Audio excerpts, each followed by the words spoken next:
جو انسانی شکل میں شیطان آیا تھا وہ کہنے لگا میں اس لیے تم سے بھاگ رہا ہوں کہ تو نے دن میں 100 سجدے نہیں کیے. فرمایا میں نے رب ذوالجلال کی بارگاہ میں ایک سجدہ نہیں کیا. اللہ نے مجھے اپنی بارگاہ سے نکال دیا. تو نے 100 سجدے نہیں کیے, تیرا حال کیا ہوگا؟ کہیں ایسا نہ ہو کہ اللہ تبارک و تعالیٰ کی لعنت مجھ پر برس رہی ہے, مزید اور مجھ پر برسنا شروع نہ کر دے. اس لیے تو بے نمازی ہے, میں تم سے دور جا رہا ہوں. جو بے نمازی ہے شیطان اس کے کان میں پیشاب کر کے بھاگ جاتا ہے.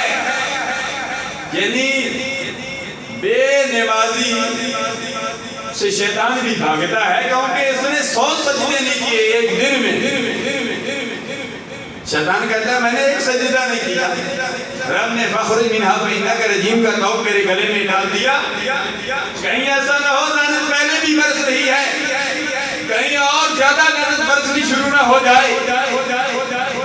مرکز اسلام جامعہ ہمانیہ ظہیر العلوم میں آنے والوں میرے بزرگوں, دوستوں, نوجوانوں, عزیز بچوں, میری ماں بہنیں, بچیاں جو دوسری منزل پہ نماز جمعہ پڑھنے کے لیے آئی ہیں, ہم سب کے لیے دعوت فکر ہے کہ آیا ہم اپنی زندگی کیسے گزار رہے ہیں. تھوڑی سی بیماری ہوئی, تھوڑی سی تکلیف ہوئی, بیماری تو درگرار, ہم صحت یاب ہوتے ہیں تب بھی نماز نہیں پڑھتے. ہمارے مسجد کے صف اول کے نمازی حاجی عبدالسلام صاحب شدید بیمار ہیں, انہیں 24 گھنٹے تکلیف ہوتی ہے, اللہ صحت عطا فرمائے. بیماری کے عالم میں بھی نماز جمعہ پڑھنے کے لیے یہاں اول وقت میں پہنچ جاتے ہیں. اللہ ان کو بھی اور تمام بیماروں کو صحت کاملہ عاجلہ مستمرہ